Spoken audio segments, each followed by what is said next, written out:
আছে না পাওয়ারে চিল্লাইতেছি। এটা অনেক হিট হয়, আগের থেকে বেশি হিট হয়। আর এটা যখন হিট হয় তখন আমার মটকাটাও হিট হয়। আরে এই পেজটা দেখ। আরে বেটা খাড়া, আমি দেখতেছি না। এখন না যাইতেছে গায় বড়। আরে আমার কাছে, আরে আমার মধ্যে এই তোর লিগে আমি এই সমাজে মুখ দেখাইতেরি না। তোর মতন আদ্দামরা পোলা এই সমাজে থার তো না থা ভালো। এমন একটা শিক্ষিত পোলা হইয়া এলাকার মধ্যে আদ্দামরার মতন গরস আর মাইনসে আমারে দেখলে স্যাপসিডায় যে এমন একটা আদ্দামরা পোলা পালো ঘরের মধ্যে পড়ালেখা করাইয়া। এই তোরে কি আমি শিক্ষিত বানাইছি না শিক্ষিত মূর্খ বানাইছি? হ্যাঁ, তুই চলো হিরণ কর ডাইল কর, তুই চলো যত আজে বাজে নেশাখোর পোলা বানাছে এগুলোকে, আর আমারে মানুষের স্যাপসিডায়। তুই একটা শিক্ষিত দামরা পোলা হইয়া তুই কি করো? তুই রাস্তায় বইয়া গেম খেলোস, পারাপারি করো। তোর কি লজ্জা করে না? তার থেকে তুই একটা কাজ কর, ভয় গলায় ধরি দে, নাহলে আমার লিগে একটু বিষ এনে গেতে। বিষ আমি খাইয়া আমি এই দুনিয়ার তুন যাই, তাও তোর তুন আমি বাঁচি। আমার কি দোষ? আমি কি চাকরির লেগে কম চেষ্টা করি? চাকরি না পাইলে আমি কি করব? ঘুষ তো দিবা না। ঘুষ ছাড়া চাকরি হয় এই সমাজে? শোন বন্ধু, তোর একটা কথা কই, সেতিস না। তোর আব্বা কথাগুলো ভুল কয় নাই, কথাগুলো বুকে কষ্ট নিয়েই কইছে। আসসালামু আলাইকুম কাকা, কই যান? ওয়ালাইকুম আসসালাম।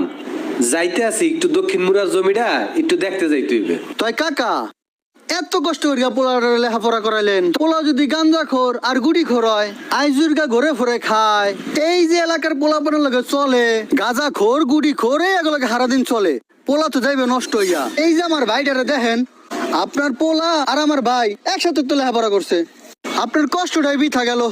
হ্যাঁ রে কাকা, আচ্ছা ঠিক আছে থাহেন জায়গা।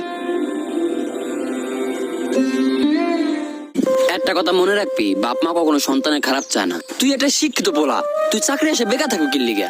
শোন, আমার কাছে একটা ট্রেনিং সেন্টার সন্ধান আছে, ওইখানে মোবাইলের কাজ শিখায়। শুধু কাজ শিখায় না, ওইখানে কাজ শিখে কাজ ধরাই দেয়। ওইখানে যে কাজ শিখে একটা কিছু কর মামা, বেকার থাকিস না। আর বেকার হইয়া মানুষের কথাও শুনিস না। ওই জায়গা তোর পরিচিত? হ্যাঁ। তাইলে একটা ফোন দিয়া ক যে আমার একটা স্বাস্থ্য ভাই যাইবো কাজ শিখতে।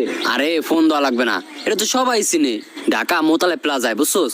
আই ফিক্সড ফার্স্ট এক নামে সবাই চিনে, তুই যা। ভাই আসসালামু আলাইকুম। ওয়ালাইকুম আসসালাম। ভাই মোবাইল ঠিক করেন না? হ্যাঁ, মোবাইল তো ঠিক করি। ও ভাইয়া হয়েছে কি, আমার এই ফোনটা একটু ঠিক করার দরকার, দেখেন তো। কি সমস্যা এটার? আসলে ভাইয়া এই ফোনটা আমার খুব শখের ফোন এবং অনেক স্মৃতিময় একটা ফোন, আর এই কারণেই আমি এই ফোনটা ঠিক করাইতেছি। এই ফোনটার সমস্যা হলো কি, গরম হয়ে যায়, চার্জ থাকে না, অনেক পরিমাণে হিট হয়। ভাইয়া এনি হাউ যেভাবেই হোক আমি এই ফোনটা ঠিক করতে চাই। ভাই, আমার কাছে সব মানুষ এই মোবাইল হিট হইলেই আয়, বুঝছেন? আপনি কোনো চিন্তা করেন না, আমার 10 মিনিট সময় দেন, আমি ওকে করে দিতেছি। আচ্ছা ভাই, তাহলে করে রাখি। ঠিক আছে। আচ্ছা ভাই, কয় টাকার মতো লাগতে পারে? বেশি লাগবে না, 500 টাকা হলেই হবে। 500 টাকা? নো প্রবলেম ভাই, টাকা ডাজন্ট ম্যাটার। আপনি ঠিক করেন, আমি আসতেছি ভাই। হ্যাঁ ঠিক আছে, যান। তুমি একটা দারিদ্র ঘরের ছেলে, আমি হচ্ছে তুমি সুন্দরভাবে ভালোভাবে কাজটা শিখো। কিন্তু দেখো, কাজ শিখতে হলে হচ্ছে তোমার ভালোভাবে মনোযোগ দিয়ে দেখতে হবে যে আসলে আমি কি কাজ করতেছি, কোনভাবে কি করতেছি। তুমি একবার না পারলে 10 বার জিজ্ঞেস করবা যে ভাই এটা কিভাবে। আমি বিরক্ত হয়ে যাব আমি কাজ করতে করতে, কিন্তু তোমার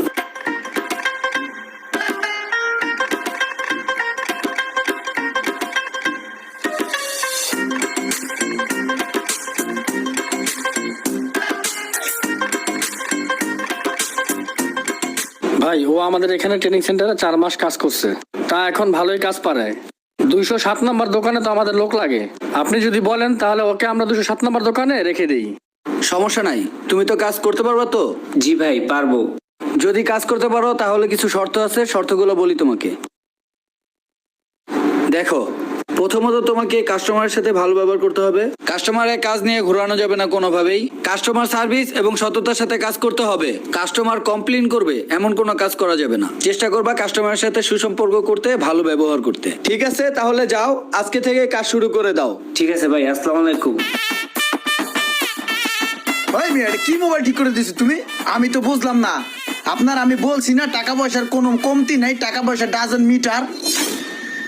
এটা অনেক হিট হয়, আগের থেকে বেশি হিট হয়। আর এটা যখন হিট হয় তখন আমার মটকাটাও হিট হয়। আগে থেকে টিপি করলে হিট হইতো, এমনি হিট হয়, পকেটে থাকলেই হিট হয়। এইটা রে তাড়াতাড়ি ঠিক করে দেন, কিভাবে ঠিক করবেন তাড়াতাড়ি ঠিক করে দেন। ধরেন এইটা যদি আপনি পুরোপুরি ঠান্ডা করতে যান তাহলে তো খরচা আর একটু বেশি পড়বো। ওই মিয়া, আপনারা একবার কইছি টাকা ডাজন্ট ম্যাটার, টাকা পয়সার কোনো কমতি নাই, বুঝেন নাই? আমার ফোন ঠিক করা চাই, তাড়াতাড়ি ফোনটা ঠিক করে দেন। এটা রয়েছে কি ভিতরে একটা আইসি চেঞ্জ করতে হইব, ওইটাই হিট হয়ে যায়। ওইটা 3,500 টাকা লাগবে বদলাইতে। আপনি 3,500 টাকা চাইছেন, আমি আপনার 6,000 টাকা দিতেও প্রস্তুত আছি। মূল কথা হচ্ছে আমার মোবাইল ঠিক চাই, টাকা ডাজন মেটা। আপনি 10 মিনিট খারান, আমি ঠিক করে দিতেছি। আর 10 মিনিট কি, আপনার আমি 2 ঘন্টা সময় দিলাম, আপনি ঠিক করেন।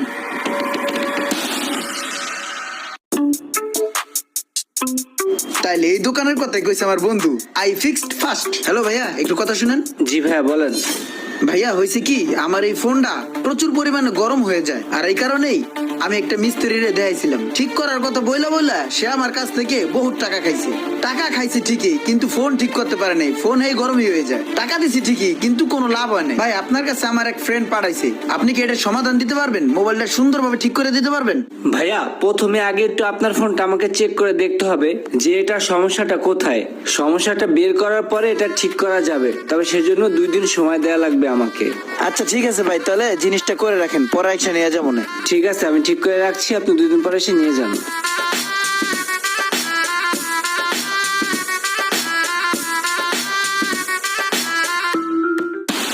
এই আসসালামু আলাইকুম রোহন ভাই, কি অবস্থা ভাই, ভালো আছেন? জি ভালো। আরে ভাই কি ফোন ঠিক করে দিলেন, ফোন তো রকেটের মতন চলে আর নষ্টই হয় না। ও আচ্ছা তাই।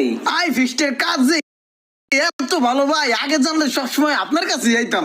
ও ভাই এটা আমার বন্ধু ভাই, বুঝছেন? ওর একটা ফোন লয়েছি, পানির মধ্যে পড়িয়া বন্ধ হয়ে গেছে গা। দেখেন তো ভাই ফোনটার কি হয়েছে। ওই বন্ধু ভাইয়ের কাছে দে ফোনটা, ভাই দেখে দেখ। ঠিক আছে ভাইয়া, আমি তাহলে করে রাখতেছি, আপনি এসে পরে নিয়ে যান। আর চল পরে লয়ে যাবো নে, ভাই ঠিক করে রাখবো নে। এই নাও, এখানে 50,000 টাকা আছে, এটা তোমার প্রথম মাসের বেতন। টাকাটা গুইনা নাও। প্রথম মাসে এতগুলা টাকা পাইলাম, বাবা রে বাবা। 1 2 3 4 5 6 7 8 9 10 50,000 টাকা বস। ঠিক আছে যাও। ওকে বস, আসসালামু আলাইকুম। ওয়ালাইকুম আসসালাম। জীবনেও ভাবি নাই যেগুলা কাম করে এতগুলা টাকা পাওয়া যায়। আব্বা, এই আব্বা, এই যে দেখো ঢাকার তো নে টাকা কামাইলো আইছি। টাকা টাকা কই তুমি? কি হয়েছে, সিলাইতেছস কে? চিল্লামু না, টাকা কামাইছি, টাকার একটা পাওয়ার আছে না, পাওয়ারে চিল্লাইতেছি। কইছিলা না যে আমি একটা বাদাম না, আমাদের জীবনে কিছু হইব না, আমি জীবনে কিছু করতে পারবো না। এই যে দেখো 50,000 টাকা কামাইছি প্রথম মাসেই। ধরো আব্বা, এটা আমার প্রথম মাসের স্যালারি, তোমার কাছে রাখো। এই টাকা তুই কামাই করছস? হ আব্বা, আমি কামাই করছি। 50,000 টাকা প্রথম মাসে? হ আব্বা, আই ফিক্স ফার্স্ট থেকে মোবাইলের কাজ শিখা ওইখানে কামে লাগছি, আর ওইখান থেকে এই টাকাগুলো ইনকাম করছি আব্বা। বাবা আজকে আমার বিশ্বাস হইতেছে না যে আমার পোলা এতগুলা টাকা কামাই করতে পারবে। সব ওই উপরে আল্লাহ তাআলার ইচ্ছা। ওই আরিফ, আয় এদিকে আয়। সেদিনকে তো কইছিলি যে আমার পোলা একটা বাদাম গিয়া নেশাখোর, আমার পোলায় জীবনে কিচ্ছু করতে পারবে না। দেখ দেখ, এই যে 50,000 টাকা ইনকাম করিয়া লয়ে আইছে, দেখছস কি করছে? তোর থেকে বড় বিল্ডিং আমিও দিব। একটু অপেক্ষা কর, আমার বাবারে একটু ভালোভাবে কাজকর্ম করতে দে। এ সাকিব, সাকিব, পড়াশোনা শেষ করে আপনারা যারা এখনো বেকার আছেন তাদেরকে বলছি, চাকরির জন্য দাঁড়া দাঁড়া না ঘুরে এখনো সময় থাকতে একটি হাতের কাজ শিখে নিন, যেটা আপনাকে বেকারত্ব থেকে মুক্তি দান করবে, অর্থনৈতিকভাবে আপনার পরিবারের মাঝে হাসি ফোটাবে।